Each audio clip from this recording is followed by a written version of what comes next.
The 1960s didn't just give US rock and roll. It gave us a revolution. 20 songs that shattered every rule. Songs that made parents nervous and teenagers feel alive. Stay with me because by the end of this video you'll understand why these tracks still matter today. We're counting down 20 songs that defined a decade. Not just hits, cultural earthquakes. Each one pushed boundaries. Each one said something new. Let's dive in. I wanna hold your hand. I wanna hold your... Number 1 on our list is I Wanna Hold Your Hand by the Beatles from 1963. This is the song that kicked open the door to America. I wanna hold your hand. I wanna hold your hand. Simple title, right? But nothing about its impact was simple. The Beatles had already conquered Britain. But America was a different beast. Rock and roll was struggling there. I've been inside. It's such a... Then this song hit the airwaves in January 1964. Within weeks, it sold over 1 million copies. What made it special? The harmonies. Paul and John singing together like brothers. I wanna hold your hand. The energy was infectious. You couldn't sit still. But here's the thing most people miss. The lyrics were innocent. Just wanting to hold someone's hand. No rebellion. No controversy. Yet it felt revolutionary because it was authentic. 4 working-class kids from Liverpool singing with pure joy. American teenagers heard it and felt something their parents' music never gave them. Now let me hold your hand. Get no satisfaction. Fast forward to 1965. Enter I Can't Get No Satisfaction by the Rolling Stones. If the Beatles were your polite older brother, the Stones were the dangerous friend your parents warned you about.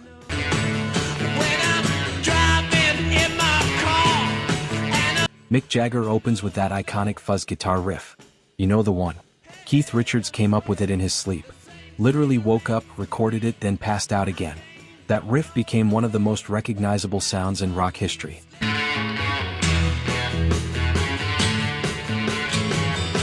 But the lyrics were the real bombshell. Jagger complained about advertising, about fake people, about sexual frustration. This wasn't holding hands anymore.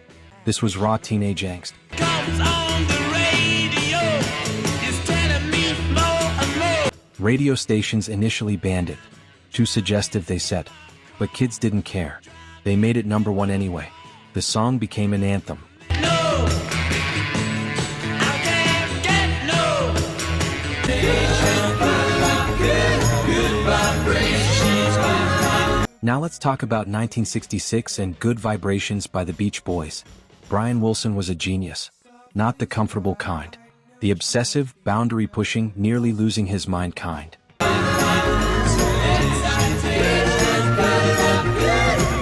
This song took 6 months to record. 6 months. Most bands knocked out entire albums in that time. Wilson used 4 different studios. He experimented with instruments nobody used in rock. A theremin, a cello, an electro-theremin that sounds like singing ghosts. The result? A sonic masterpiece.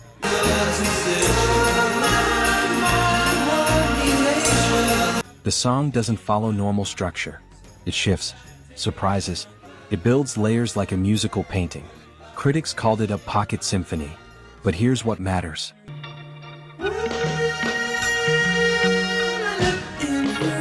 It proved rock could be art. Not just 3 chords and teenage rebellion. Wilson showed that pop music could be sophisticated, complex, emotional in ways beyond just love and heartbreak.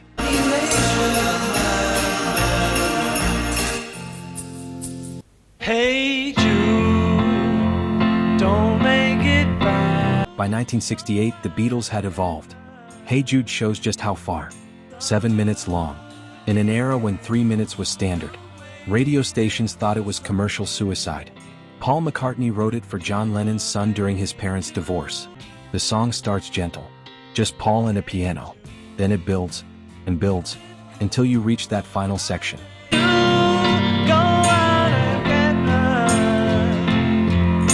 The song topped charts for 9 weeks.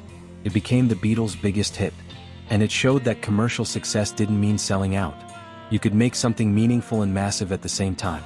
So let it out and let it in. Hey Jude.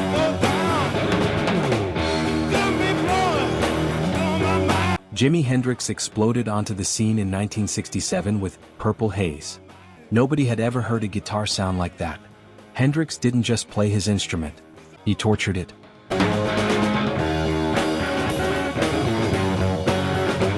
Caressed it, made it scream and whisper. The song hits you immediately. That dissonant opening chord. Then Hendrix's voice, smooth but dangerous. The lyrics were psychedelic. Confusing on purpose. Was it about drugs? A dream? A girl? Maybe all three. Hendrix never said. But the guitar work was undeniable.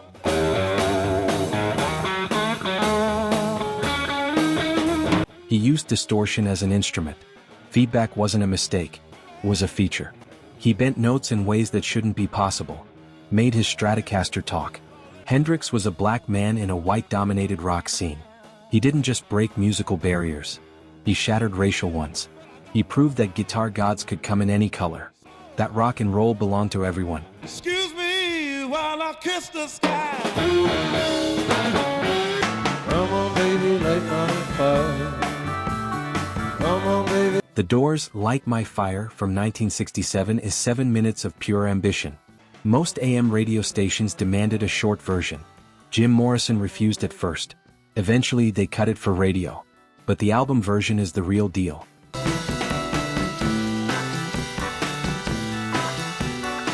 Ray Manzarek's keyboard sounds like a carnival in hell. Hypnotic and dangerous. Then there's Morrison's voice. Sexual in a way that made parents very uncomfortable. The middle section is a jazz odyssey. Manzarek and guitarist Robbie Krieger just jam.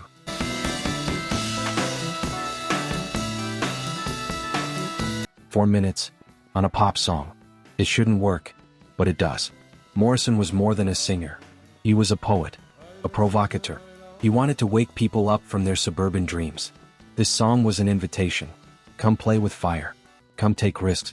Come feel alive.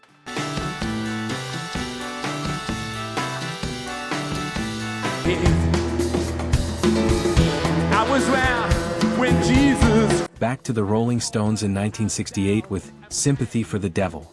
This one's dark. The song is told from Satan's perspective, recounting historical atrocities. The Kennedy assassinations, World War II, the Russian Revolution.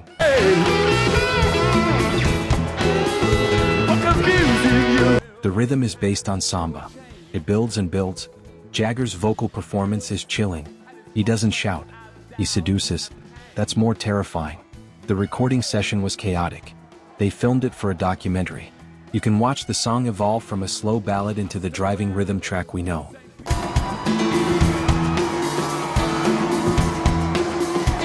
During the session, the studio caught fire. Some saw it as an omen.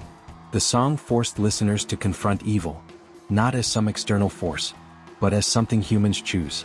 Every atrocity Jagger mentions, people did that. The devil just watched. Heavy stuff for a rock song.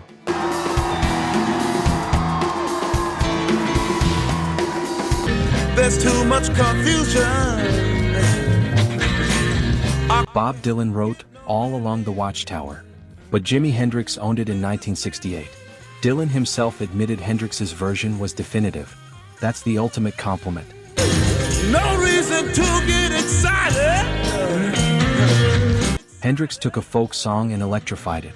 His guitar doesn't just accompany the lyrics. It tells its own story. Every note feels urgent, necessary, like a warning about approaching danger.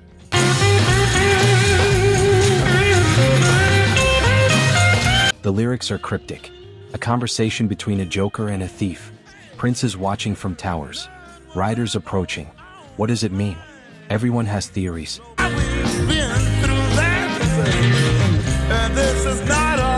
Nobody knows for sure. That mystery is part of its power. The guitar solo is legendary. Sounds like wind howling, like voices crying, like the apocalypse approaching on horseback. Hendrix recorded it in just a few takes.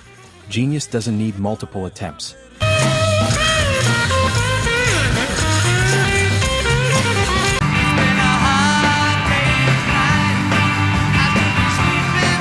A Hard Day's Night by the Beatles from 1964 opens with the most famous chord in rock history. George Harrison hit multiple strings on his 12-string guitar.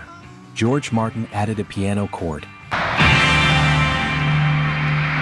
been a hard day. John Lennon played bass notes on his guitar. All at once. That opening chord is instant recognition. Before Lennon even starts singing, you know exactly what song this is. That's iconic. The song captured what Beatles mania felt like. The exhaustion. The excitement. Working hard all day just to rush home to someone you love.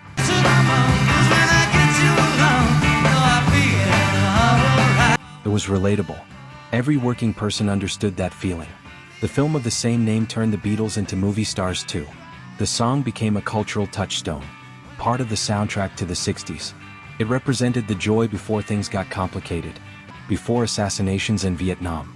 Before the dreams curdled.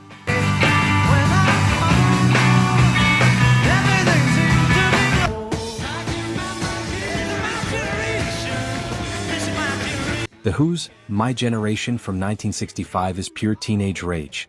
Pete Townsend stutters through the vocals. Not because he has a speech impediment. Because he's mocking the establishment.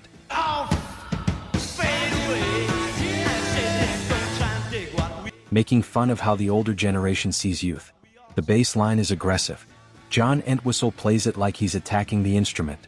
Then there's Keith Moon on drums. Completely chaotic.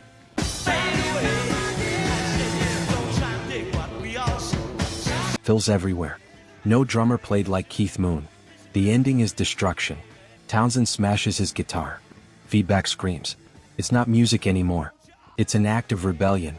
Why don't you all fade away? The song became an anthem for generational conflict. Every teenager who felt misunderstood claimed it. That line about hoping to die before getting old? That's not nihilism. It's about staying true to yourself. Refusing to become what you hate. In the 60s, that message resonated like thunder.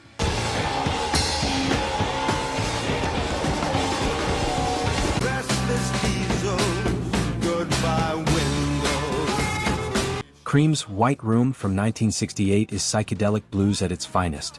Eric Clapton's guitar tone is thick and creamy.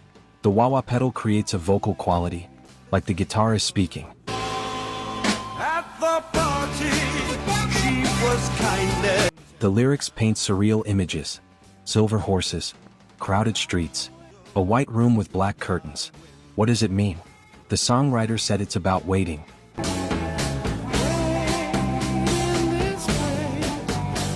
Feeling isolated. Being stuck. But the music tells a different story. It moves. It grooves. Ginger Baker's drums push and pull the rhythm. Jack Bruce's bass walks through jazz changes. Then Clapton erupts with solos that bend time.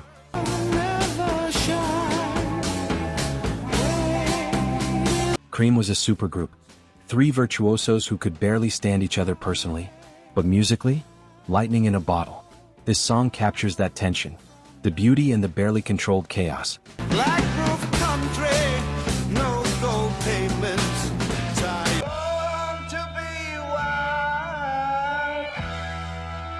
Born to be Wild by Steppenwolf from 1968 invented a phrase, heavy metal thunder. The song became the soundtrack to the counterculture's love affair with motorcycles and freedom.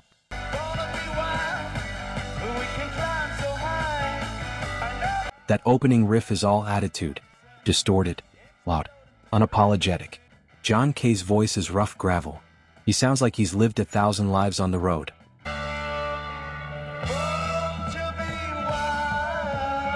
The song appeared in Easy Rider. That cemented its status as a biker anthem. But it's more than that. It's about rejecting conformity. About heading out on the highway. About making your own path.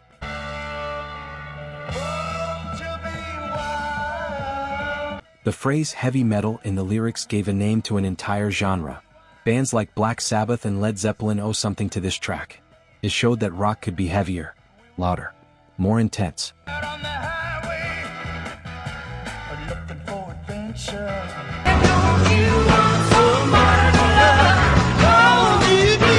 Jefferson Airplane's Somebody to Love from 1967 is the sound of the summer of love.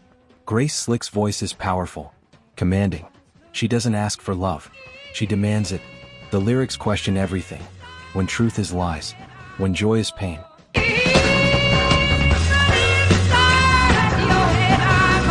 When you've given everything and gotten nothing back. The chorus offers one solution: you better find somebody to love. The harmonies are tight. The guitar work is psychedelic but structured. The rhythm section drives it forward.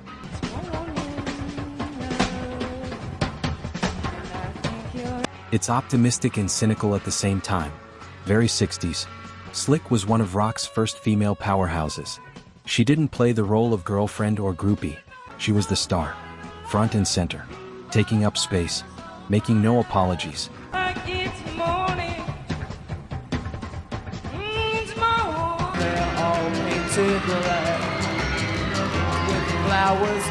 The Rolling Stones' Paint It Black, from 1966, features a sitar. Brian Jones brought Eastern influence into Western rock. The result is haunting. The song is about grief, about wanting to paint everything black after loss.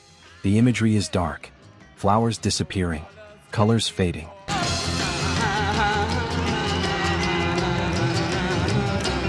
Depression in musical form. But the tempo is fast, frantic. Charlie Watts drives the drums hard. It creates this contradiction. Sadness that won't sit still.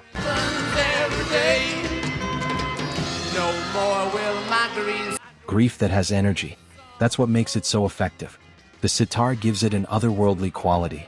Like the narrator is untethered from reality. Floating in darkness.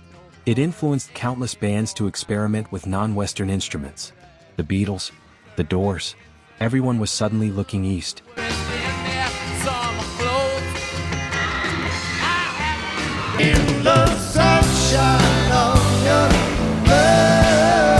Back to Cream with Sunshine of Your Love, from 1967. That riff is one of rock's most recognizable. Simple but effective. Jack Bruce and Eric Clapton play it in unison. Guitar and bass lock together. The song grooves. It doesn't rush. Takes its time.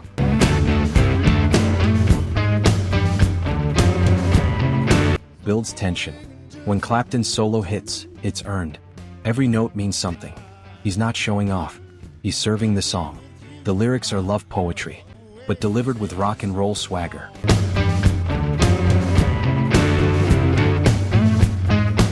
It's romantic without being soft, passionate without being desperate. That balance is hard to find. Cream showed that blues could be heavy.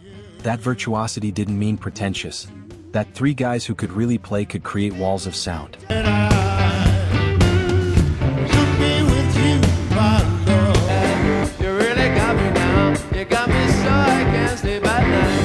The Kinks' You Really Got Me, from 1964, is proto-punk before punk existed. Ray Davies plays that riff through a slashed amplifier speaker. The distortion was intentional, aggressive. The song is raw power.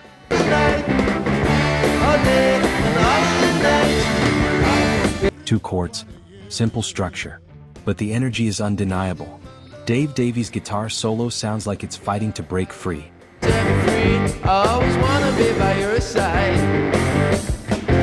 Only 8 bars, but they hit hard. This influenced everyone. Van Halen covered it. The Who studied it. Every garage band tried to copy it. Because it proved you didn't need complexity. You needed conviction. The Kinks were British Invasion but different. Grittier. More working class.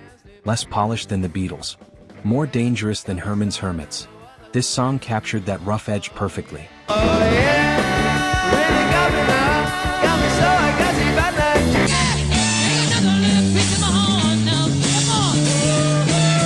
Piece of My Heart by Big Brother and the Holding Company, featuring Janis Joplin, dropped in 1968. Joplin's voice is pain and power mixed together. She doesn't sing. She testifies. The song is about giving everything to someone who takes it for granted. The emotion is raw. You can hear Joplin's heart breaking in real time.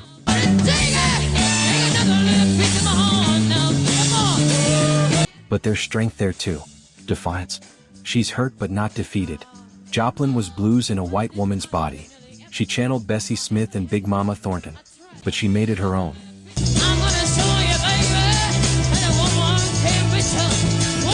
Her voice could whisper or scream, often in the same line. This song proved women could rock as hard as men, could be vulnerable and fierce simultaneously. Joplin didn't last long, dead at 27. But this recording ensures she'll never be forgotten. Oh, honey, like you, the only man I ever wanted and I ever needed. Creedence Clearwater Revival's Fortunate Son, from 1969 is protest music at its finest. John Fogerty wrote it in 20 minutes. Anger makes for fast writing. The song targets the rich kids who dodged Vietnam while poor kids died. The senator's son. The millionaire's heir. They weren't born to wave the flag. They were born with silver spoons.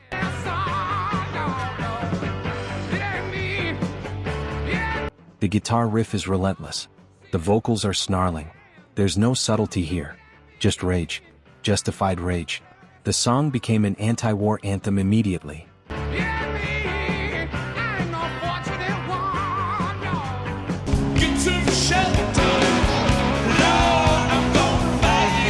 The Rolling Stones' Gimme Shelter from 1969 closes the decade on a dark note. The 60s started with optimism. They ended with this. Mary Clayton's guest vocals are legendary. She was pregnant, called into the studio late at night, sang with such power she reportedly suffered a miscarriage days later. That pain is in the recording.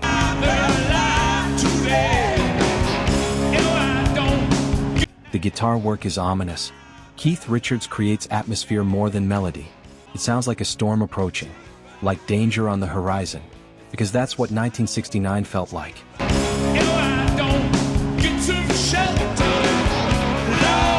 Altamont happened that year. The Stones' free concert where the Hells Angels killed someone during their set. The dream was over. This song predicted it, warned us. We didn't listen.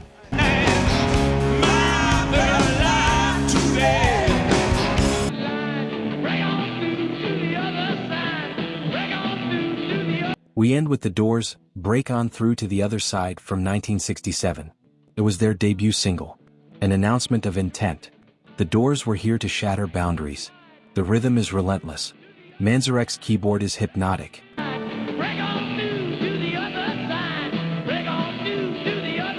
Morrison's vocals start almost whispered. Then he erupts. The song is about transcendence, about breaking through the limits society puts on consciousness. The original lyrics were censored.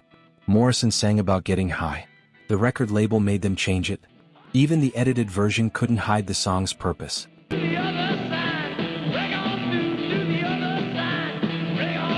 It was an invitation to explore, to experiment, to expand your mind. This song is pure 60s idealism. The belief that consciousness could be expanded. That reality was negotiable. That breaking through to the other side was possible. Whether that was true doesn't matter. The belief itself changed everything.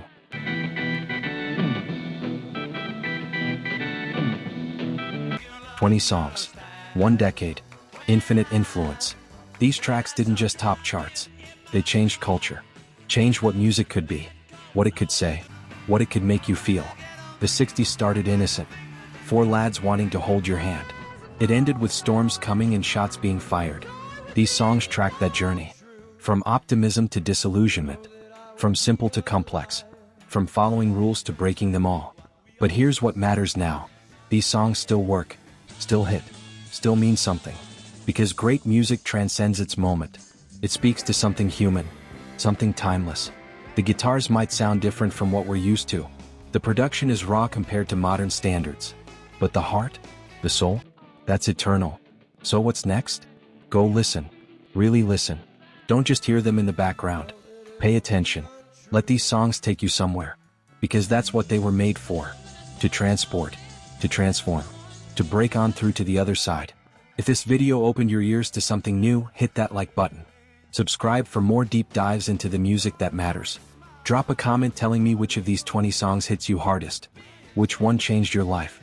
Or which essential 60s track did I miss? The conversation doesn't end here. It's just beginning. Let's talk in the comments. And remember, the best way to honor these songs is to listen to them.